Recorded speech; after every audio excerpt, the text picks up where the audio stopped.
Dog is dead and another was tased after a vicious attack in Janesville. According to police, this happened around 5 this morning at a home on Beloit Avenue.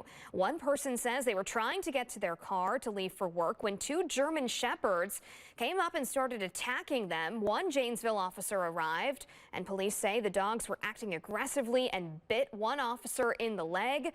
An officer shot at one of the dogs who then ran off, and police found the dog a short time later but say they were unable to contain the aggressive behavior of the dog and were forced to shoot the dog again.